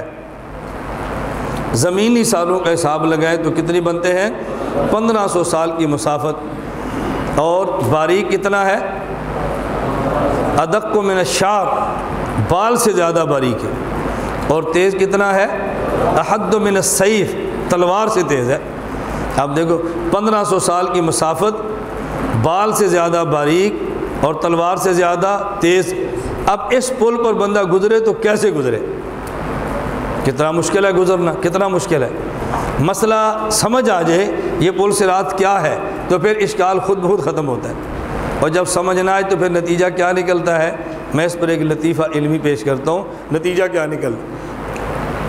ہم عموماً جو پھنس جاتے ہیں نا جوابات دیتے ہوئے، اس لیے کہ ہمارے اوپر اپنا عقیدہ اپنا مسئلہ کھلا نہیں ہوتا تو پھنس جاتے ہیں۔ اگر اپنا عقیدہ اور مسئلہ کھل جائے پھر بندہ پھنستا نہیں ہے، پھر بندہ بڑی آسانی سے جواب دے دیتا ہے۔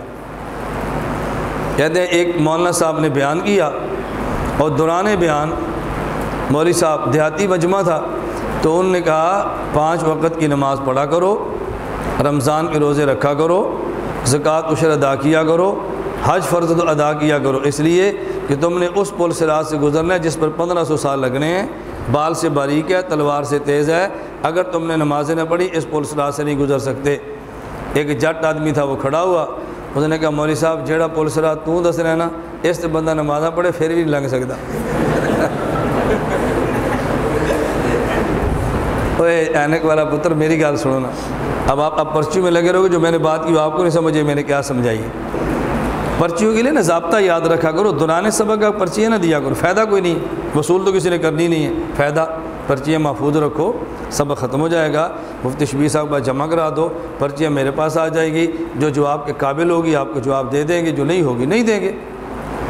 میری بات سمجھ، یہ میں ترتیب کیوں بتاتا ہوں اچھی طرح سمجھیں، یہ میں ترتیب اس لیے بتاتا ہوں کہ دوران درس اگر ایک پرچی پیچھے لڑکا لکھتا نا، وہ چلتے چلتے چلتے چلتے کم از کم 100 بندے کو متاثر کرے گی، اور اس 100 بندے نے میری بات نہیں سمجھنی، پھر پرچی دینی نہیں ہے، پہلے پڑھنی ہے، پھر آگے، پھر وہ پڑھے گا، پھر آگے، پھر وہ پڑھے گا، پھر وہ آگے، یہ پڑھتے پڑھتے جانا ہے، جواب میں نے دینا ہے اور 100 بندہ پڑھتا رہے گا۔ بات سمجھ آ رہی ہے؟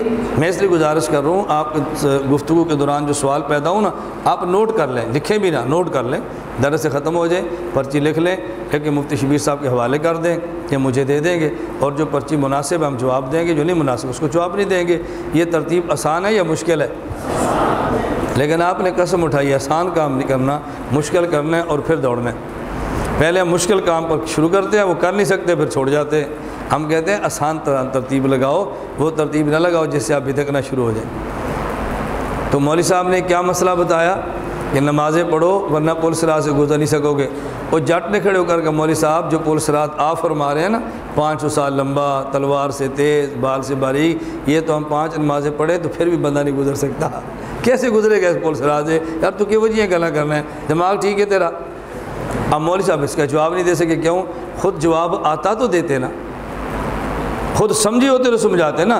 وہ تو رٹی رٹا ایک تقریر تھی جو انہیں رٹی ہوئی تھی، آگے سنا دی، نہ اس کو سمجھے نہ آگے سمجھا سکے۔ جس طرح کہتے ہیں کہ تبلیغی جماعت میں خان صاحب گئے، اس نے ہندو کو پکڑ کر کہا کلمہ پڑھو، اس نے کہا میں نہیں پڑھتا۔ خان صاحب نے کہا کلمہ پڑھو، اس نے کہا نہیں پڑھتا۔ اس نے کہا تجھے پڑھنا پڑے گا، اس نے کہا نہیں پڑھتا۔ اس نے اس کو نیچے ڈال کے ایک ٹھکائی کی نا، پڑھ کلمہ۔ اس نے کہا اچھا مجھے سکھاؤ، سناؤ میں پڑھتا ہوں۔ اب خان چپ ہو گیا، کیوں؟ اس کا پہلا سروزہ تھا، اس کو خود نہیں آتا تھا، اس کا اپنا پہلا سروزہ تھا، خود نہیں آتا تھا، تو اس کو کیسے پڑھاتا؟ جو آدمی کو خود مسئلہ سمجھ آئے تو دوسرے کو سمجھائے نا، جب خود نہیں سمجھ آئے گا دوسرے کو سمجھائے گا کیسے؟ ہمارے پاس طلبہ ہوتے ہیں تخصص کے، اور جب مہینے کے دوران چھٹیاں ہوتی ہیں جب تک تخصص پورا نہ ہو تو مجھ سے مشورہ کرتے ہیں انفرادی طور پہ ہم گھر جا کر کیا کریں۔ ان کی خواہش ہوتی ہے کہ ہمیں استاد جی فوراً کہیں گے آپ گھر جا کر درس دو، آپ گھر جا کر تقریریں کرو، مسجدوں کو آباد کرو۔ میں مشورہ دیتا ہوں واپس گھر جا کے امی کی خدمت کرو، ابو کی خدمت کرو، اپنی بہنیں اپنے بھائیوں کو وقت دو، مسجد کی صفائی کرو، مسجد کے بزرگوں کی خدمت کرو۔ آپ نے بیان نہیں کرنا بس۔ اب پھر میں سمجھاتا ہوں کیوں، میں کہتا ہوں میرے پاس پڑھ رہے ہیں، آپ جب 6 ماہ تک خدمت کرو گے نا، آپ کی مسجد کے بوڑھے پوچھیں گے بھئی آپ کہاں پڑھتے ہو؟ اس نے کہا جی میں سرگودا پڑھتا ہوں۔ کون سے مولانا کے پاس؟ مولانا محمد علی آز گھمر صاحب کے پاس۔ انہوں نے کہا بیٹا بہت اچھا تمہارا استاد ہے، بہت اچھا۔ فضا بدل گئی نا، فضا بدل گئی نا۔ اب وہ خود آپ سے کہیں گے کہ بیٹا آپ وہاں پڑھتے ہو؟ کوئی جی ہاں، تو بیان کیوں نہیں کرتے؟ آج درس دو نا، وہ خود کہے گا۔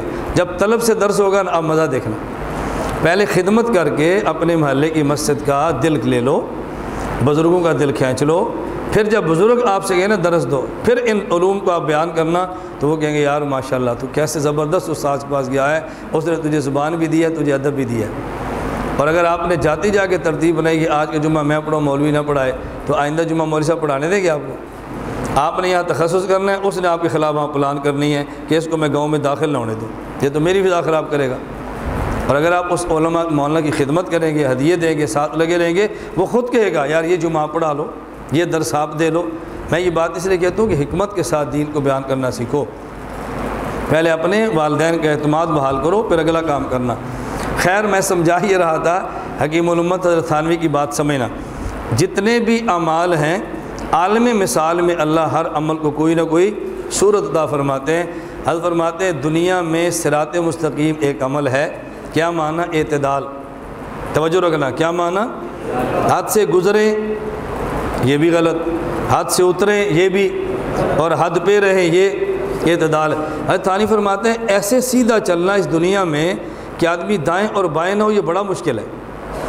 اعتدال پہ رہنا بڑا مشکل ہے، دائیں اور بائیں نہ آئے، نرمی اور گرمی نہ ہو، شد و مد نہ ہو، شریعت کو سمجھ کے چلیں، بڑے کو بڑا سمجھیں، چھوٹے کو چھوٹا سمجھیں، حق کو حق سمجھیں، باطل کو باطل سمجھیں، پھر یہ سمجھیں باطل کس درجے کا ہے، یہ باطل کس درجے کا ہے، بڑے باطل کی مخالفت بڑی سطح کی ہے، چھوٹے کی چھوٹی سطح کی ہے، کس کو کتنا برداشت کرنا ہے، کس کی کتنی مخالفت کرنی ہے۔ یہ اعتدال بڑا مشکل ہے نا، توجہ رکھنا، یہ اعتدال بڑا مشکل ہے۔ شادی ہو گئی، گھر میں آپ کی بیوی آ گئی، آپ کی والدہ بھی ہے، آپ کی بیوی بھی ہے، آپ کی بیوی اور والدہ کا مزاج نہیں ملتا، والدہ کی وجہ سے بیوی بھی نہیں چھوڑ سکتے، بیوی کی وجہ سے ماں بھی نہیں چھوڑ سکتے، بیوی کو بھی سنبھالنا ہے، ماں کو بھی سنبھالنا ہے، یہ مشکل کام ہے یا نہیں؟ بات سمجھ آ رہی ہے؟ گھر میں آپ کی بیوی آ گئی ہے، اس کی بھی وہی عمر ہے، آپ کی ہمشیرہ کی بھی یہ عمر ہے، ہمشیرہ اور آپ کی بیوی کا مزاج نہیں مل رہا، بہن کو بھی سنبھالنا ہے، بیوی کو بھی سنبھالنا ہے۔ آپ گھر میں آئے ہیں، آپ کی بیوی بھی ہے، آپ کے بھائی کی بیوی بھی ہے، یہ دونوں آپس میں، آپ کی حیثیت اور ہے، بھائی کی اور ہے۔ آپ گھر میں ہدیہ لانا چاہتے ہیں اور آپ یہ بھی سمجھتے ہیں کہ میں اس طرح بھی نہ دوں کہ میری بیوی اور بھابھی کی آپس میں لڑائی ہو، ان کو بھی سنبھالنا ہے۔ پھر گھر ایک ہے، فیملیاں اس میں 3 ہیں، شرعی پردہ بھی کرنا ہے اور ایک گھر میں رہنا بھی ہے، کتنا مشکل ہے۔ اب اعتدال بے حد مشکل ہے، اس کا نام ہے صراط مستقیم۔ حکیم الامت ثانی فرماتے ہیں دنیا میں یوں اعتدال سے چلنا، نرمی اور گرمی، افراط اور تفرید، اوپر اور نیچ، الحاد اور بدعات، معاملات میں اتار چڑھاؤ نہ ہو، بندہ سیدھا چلے، یہ اتنا ہی مشکل ہے جیسے بال سے زیادہ باریک پل پہ چلے، تلوار سے زیادہ تیز پل پہ چلے۔ جس طرح اس پہ چلنا مشکل ہے نا، اس پہ بھی چلنا مشکل ہے۔ اسی صراط مستقیم کی صورت مثالیہ پل صراط ہے، یہاں صراط مستقیم سے آپ نے گزرنا ہے، وہاں پل صراط سے خدا نے گزارنا ہے۔ جہاں صراط مستقیم سے آپ نے گزرنا ہے، وہاں پل صراط سے خدا نے گزارنا ہے۔ یہ معنی ہے بال سے باریک ہے، تلوار سے تیز ہے، 1500 سال کا لمبا ہے، کتنا مشکل مرحلہ ہے۔ یہ مشکل مرحلے سے آپ گزرتے جائیں تو پھر دیکھنا وہاں سے آپ بجلی کی طرح گزر جائیں گے۔ یہ کام آپ کے ذمہ ہے، وہ کام خدا کے ذمہ ہے۔ تو صراط مستقیم کا معنی اعتدال، صراط مستقیم کی علامتیں نبیین، صدیقین، شہداء اور صالحین، اور اس پہ انعام پل صراط۔ اس پہ انعام کیا ہے؟ پل صراط۔ میری بات سمجھ آئی آپ کو؟ میں اس لیے کہتا ہوں ان تعبیرات کو سمجھو، ان چیزوں کو بیان کرنا سمجھو، یہ درسگاہ کے علوم کو عوامی زبان میں ڈالنا سیکھو، پھر دیکھنا انشاءاللہ آپ کو لطف کی طرح آتا ہے۔ اب وہ تو اس پر کوئی جھگڑا بھی نہیں ہے، کوئی لڑائی بھی نہیں ہے، کوئی پرچہ بھی نہیں ہے، کسی سے ٹکر بھی نہیں ہے، اپنے مسئلے کو صحیح عنوان میں بیان کرنا سیکھو۔ میں ایک بات ہلکی سی عرض کرتا ہوں، یہ درمیان میں بات ہی میں ساتھ کہہ دیتا ہوں مثال کے حوالے سے۔ بہت سارے لوگ باتیں سمجھتے نہیں، اشکال کر گزرتے ہیں، اچھی طرح سمجھنا۔ بہت سارے حضرات جو اس قبر میں جس میں مردے کو ہم دفن کرتے ہیں عذاب اور ثواب کے قائل نہیں ہیں۔ ان کا ذہن کیا ہے؟ کہتے ہیں جی جسم کو عذاب نہیں ہوتا، جسد اصلی، جسد عنصری، جسد خاکی، یہ مٹی والا جو جسم ہے اس کو عذاب نہیں ہوتا، بلکہ اس کی بجائے ایک جسد مثالی ہے اس کو عذاب دیا جاتا ہے۔ بہت سارے لوگ یہ بات کہہ رہے ہیں، اور بطور دلیل میں کیا پیش کرتے ہیں؟ حکیم الامت تھانوی رحمہ اللہ کا قول۔ دلیل میں کیا پیش کرتے ہیں؟ صوفیاء کا قول۔ جب ہم کہتے ہیں کہ جسد اصلی کا عذاب کا قائل ہونا اور ثواب کا قائل ہونا یہ مسلک اہل و سنت والجماعت ہے، اور جسد اصلی کی بجائے جسد مثالی کے عذاب اور ثواب کا قائل ہونا یہ مسلک اہل و سنت والجماعت نہیں ہے، یہ مسلک اہل بدعت و ضلالت ہے۔ اب ہمارے مقابلے میں توجہ سے بات سمجھنا، مماتی کیا پیش کرتے ہیں؟ فلاں بزرگ نے لکھا ہے جسد مثالی کو عذاب ہوتا ہے، فلاں شیخ نے لکھا ہے جسد مثالی کو ہوتا ہے، حضرت تھانوی لکھا ہے جسد مثالی کو ہوتا ہے، یہ سارے گمراہ تھے۔ ہم کہتے ہیں نہیں، اب آپ پھنس جائیں گے۔ درس گاہوں میں ہم یہ پڑھ کر آئے ہیں کہ جسد مثالی کو ثواب نہیں ہے، جسد اصلی کو ہے، اور ادھر ہمارے مقابلے سامنے ہمارے مشائخ کے اقوال آ گئے ہیں کہ جسد مثالی کو ہوتا ہے۔ اب اگر گمراہ کہیں تو اکابر کو کیسے کہیں؟ اکابر کو ہم کیسے کہیں؟ اور مسلک ہمارے کے خلاف قول آ گیا، اب اس کا جواب کیا دیں؟ ذرا بات سمجھنا، سمجھ آ جائے نا بات۔ آپ یقین کر اتنے خوش ہوں کہ اتنا بہترین ہمارے اکابر نے مسئلہ حل کیا ہے کہ انسان تصور بھی نہیں کر سکتا۔ آپ تفسیر عثمانی دیکھنا، وَيَسْأَلُونَكَ عَنِ الرُّوحِ، اس آیت کے تحت فوائد عثمانیہ کو دیکھنا۔ اس آیت کے تحت فوائد کے اندر حضرت علامہ شبیر احمد عثمانی رحمۃ اللہ علیہ نے علامہ انور شاہ کشمیری رحمۃ اللہ علیہ کی تحقیق پیش کی ہے۔ کہتے ہیں حضرت علامہ انور شاہ کشمیری رحمۃ اللہ فرماتے تھے کہ ہمارے وہ صوفیاء جو جسد مثالی کے عذاب اور ثواب کے قائل ہیں، ان کے ہاں جسد مثالی کا مطلب یہ ہے کہ آدمی کے جسد اصلی سے جو روح نکلتی ہے اس روح کی شکل کیا ہوتی ہے؟ وہ روح متشکل بشکل الجسد الاصلی ہو جاتی ہے۔ سمجھ آ گئی؟ آدمی کے جسم سے جو روح نکلتی ہے وہ روح متشکل بشکل الجسد الاصلی ہو جاتی ہے۔ کیا معنی؟ یہ جو جسم سے روح نکل کے گئی ہے، اس روح کی شکل کیا ہے؟ اس روح کی شکل بالکل وہی ہے جو جسد اصلی کی ہے، اور وہ روح جو جسم سے نکلی ہے اور اس شکل میں گئی ہے جو جسد اصلی کی ہے، اس روح کو صوفیہ جسد مثالی کہتے ہیں۔ اس روح کو صوفیہ جسد مثالی کیوں کہتے ہیں؟ ہے روح، ہے وہ روح۔ جسد مثالی کیوں کہتے ہیں؟ اس لیے وہ جسد اصلی کی طرح ہے، جسد اصلی کے مثل ہے، جسد اصلی والی شکل ہے۔ اب بتاؤ، ہم کہتے ہیں اصالتاً عذاب روح کو ہوتا ہے، اصالتاً عذاب روح کو ہوتا ہے، ثواب و عذاب روح کو، اور روح کے واسطے جسم کو۔ صوفیہ کہتے ہیں نہیں، اصالتاً عذاب و ثواب کس کو ہوتا ہے؟ جسد مثالی کو۔ ہم کہتے ہیں روح کو، وہ کہتے ہیں جسد مثالی کو۔ جسے ہم روح کہتے ہیں وہ اسے جسد مثالی کہتے ہیں، جسے وہ جسد مثالی کہتے ہیں ہم اسے ہی روح کہتے ہیں۔ تو یہ عبارات تو الگ الگ ہیں لیکن بات ایک ہی ہے، حسن کا واحد و عباراتنا شتیٰ۔ پڑھا ہے نا آپ نے؟ حسن کا واحد و عباراتنا شتیٰ، محبوب کا حسن ایک ہی ہے، عاشقوں کی تعبیرات اپنی اپنی ہوتی ہیں۔ کوئی کہتا ہے میرا محبوب ہرن جیسا، کوئی کہتا ہے کہ مور جیسا، کوئی کہتا ہے کیسا، مثالیں دیتے ہیں نا، لیکن ایک محبوب کی شکل تو ایک ہی ہے، عاشقوں کی مثالیں اپنی ہیں۔ اس کو جسد مثالی کہہ لیں تو ٹھیک ہے، اس کو روح کہہ لیں تو ٹھیک ہے۔ مماتیت کا مذہب یہ نہیں ہے، ان کا مذہب یہ ہے اس جسد کی بجائے ایک الگ جسم ملتا ہے، روح اس جسم میں جاتی ہے اور اس جسم مثالی کو عذاب اور ثواب ہوتا ہے۔ صوفیہ کہتے ہیں نہیں، اس جسم سے روح نکلتی ہے، اس روح کی شکل اس جسم کی طرح ہے اور اس روح کو جسد مثالی کہتے ہیں، عذاب اور ثواب اسے ہوتا ہے، اس کے واسطے سے جسم کو ہوتا ہے۔ کیوں؟ اس لیے کہ جسم کا روح کے ساتھ تعلق موجود ہے۔ اور اس کو کیسے سمجھایا گیا؟ ذرا اس کو بھی سمجھیں۔ ایک آدمی نے کپڑا پہنا ہے اور کپڑا نہایت قیمتی ہے، وہ کپڑا جسم پہ پہنے اس کپڑے سے جسم کا ایک تعلق بن جاتا ہے۔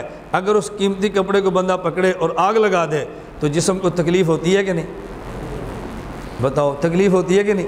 تو وہ کپڑا جو جسم کے اوپر چند ہفتے رہا ہے وہ جلے تو جسم کو تکلیف ہوتی ہے۔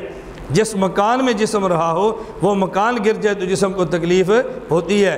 جس گاڑی میں جسم نے سفر کیا ہو وہ گاڑی ٹوٹ جائے تو جسم کو تکلیف ہوتی ہے۔ تو جس روح سے جسم 70 سال زندہ رہا ہے، جب اس روح کو تکلیف ہوگی تو جسم کو خوشی ہوگی۔ یہ معنی روح کے تعلق سے جسم کو عذاب اور ثواب ہوتا روح کو ہے، روح کے واسطے جسم کو بھی عذاب اور ثواب ہوتا ہے۔ یہ ہمارا مسلک ہے۔ اب بتاؤ، سمجھنا مشکل ہے یا آسان ہے؟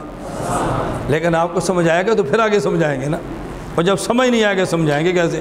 میں اس لیے کہتا ہوں میرا جو رونا ہے نا، میرے پاس آؤ، یہاں پڑھو۔ میں کوئی نئی تحقیقات پیش نہیں کرتا، اپنے اکابر کی تحقیقات کو عوامی زبان میں پیش کرتا ہوں۔ میں انشاءاللہ مفتی سے کہوں گا یا آپ کو سنائیں گے، حضرت شیخ سلیم اللہ خان صاحب دامت برکاتہ کلپ آپ کو سنائیں گے۔ میں اس لیے کہتا ہوں جن نے مجھے سنا نہیں ہے نا ان کو تو پتہ ہی نہیں ہے۔ حضرت شیخ سلیم اللہ خان صاحب دامت برکاتہ، میرا ایک فیصلہ آباد بیان تھا تو حضرت دوران بیان تشریف لے آئے، غالباً 35 منٹ میرا بیان سنا۔ اس بیان کے بعد جو شیخ سلیم اللہ صاحب کے کمنٹ سے نا الفاظ وہ ذرا آپ سننا۔ اب آپ اس دور میں جب پیش کرتے ہیں نا ہمارے پاکستان کے صدر الوفاق اور سب سے بڑے شیخ، تو نام کس کا لیتے ہیں؟ شیخ سلیم اللہ صاحب کا نا۔ اب حضرت کے کلمات سننا کہ جو میں تعبیرات ہوتی ہیں نا، یہ میری تعبیرات میں شیخ کے لفظ کیا ہیں ذرا وہ سننا، پہلے وہ سن لیں تاکہ میں اپنی زبان میں نہ سناؤں۔ حضرت شیخ کے براہ راست اب لفظ سننا، حضرت شیخ کیا فرماتے ہیں کہ یہ بیان کیسے کرتا ہے اور بات سمجھاتا کیسے۔ آپ انہی کے لفظ انہی کے زبان میں سننا تو پھر آپ کو لطف آئے گا۔ میں یہ بات اس لیے کہتا ہوں یہ ہماری کارگزاری ہے۔ کارگزاری سنانی چاہیے کہ نہیں؟ اور بولتے نہیں سنانی چاہیے کہ نہیں؟ مجھے رات ہی ایک طالب علم کہہ رہے تھے کہ استاد جی بعض لڑکے کہتے ہیں کہ مولانا صاحب اپنے بیانات میں صفائیاں بہت دیتے ہیں، صفائیاں دیتے ہیں، اس کا معنی کچھ ہے تو تبھی صفائی دیتے ہیں نا۔ تو میں نے کہا بیٹا صفائیاں نہیں دیتا، کارگزاریاں سناتا ہوں۔ یہ صفائیاں نہیں، یہ کیا ہیں؟ کارگزاریاں ہیں۔ فلاں مشائخ یوں ہیں، فلاں اکابر یوں ہیں۔ جب ایک بندے کے خلاف فضا چلا رہی ہو، اکابر اس کے ساتھ نہیں ہے تو اس کو بتانا چاہیے نا کہ اکابر میرے ساتھ ہے، یا نہیں بتانا چاہیے؟ کوئی بندہ آپ سے کہتا ہے بھی آپ جامعہ فروقیہ نہیں پڑھے، وہ کیا کہ میں نہیں پڑھا؟ میں پڑھا ہوں، دلیل یہ میرے پاس سند ہے۔ ہاں جی آپ فلاں مدرسے نہیں گیا ہوں، دلیل میرے پاس آئے ہیں۔ تو جب میرے بارے میں پروپیگنڈا ہو کہ اکابر کا اعتماد نہیں ہے تو پھر مجھے بتانا چاہیے نا اکابر کا اعتماد ہے کہ نہیں، یا نہیں بتانا چاہیے؟ بتانا چاہیے۔ تو آپ انشاءاللہ سنیں گے شیخ سلیم اللہ صاحب دامت برکاتہ گفتگو، تو پھر آپ کو لطف آئے گا۔ میں خیر بات صرف یہ کر رہا تھا، اللہ میں بات سمجھنے کی توفیق عطا فرمائے۔ ہماری ایک دلیل پہ بات کافی لمبی ہوگی، دلائل تو بھی کافی پڑے ہیں۔ اگر آپ مجھے فرمائیں گے تو میں درمیان کی گفتگو چھوڑ کے سیدھا دلائل پہ آتا ہوں، وہ تو ہمیں ایک گھنٹے میں سے ایک مضمون چلتے رہنا۔ اور اگر آپ یہ فرمائیں گے اس ترتیب کو رکھیں تو اس ترتیب پر دن زیادہ لگیں گے، لیکن مضامین بہت سارے درمیان میں آئیں گے۔ دیکھیں نا، مسئلہ تو تقلید کا ہے، لیکن یہ عذاب و ثواب قبر کا مسئلہ، جسد کا مسئلہ، مثالی کا مسئلہ، یہ بڑی اہم مباحث ہے۔ اب مستقل ان پر وقت دینا کبھی مشکل ہو جاتا ہے۔ کیوں؟ مجھے پتہ ہے اگر میں صرف مسئلہ حیات کو لے کر سمجھانا شروع کر دوں گا تو آپ کے پورے 12 دن اسی میں لگ رہے ہیں۔ میں روزانہ 1.5 گھنٹہ لوں گا تو 1.5 گھنٹہ روزانہ کروں گا، مسئلہ حیات پورے 12 دن ہمارے پورے ہو جانے۔ کیوں؟ میں تنقیح کے ساتھ سمجھاتا ہوں، مثال کے ساتھ سمجھاتا ہوں، دماغ میں بات اترے بھی ہمارا مسلک ہے کیا۔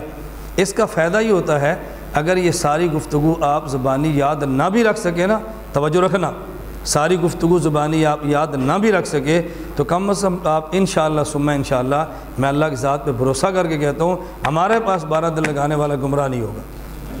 کیوں؟ اس پہ مسئلہ کھل گیا نا۔ اب قصور کیا ہے اس کو کھولنا نہیں آ رہا۔ بات سمجھ آ رہی ہے؟ قصور کیا اس کو سمجھانا نہیں آ رہا۔ میں اس کی بھی ایک مثال دیتا ہوں۔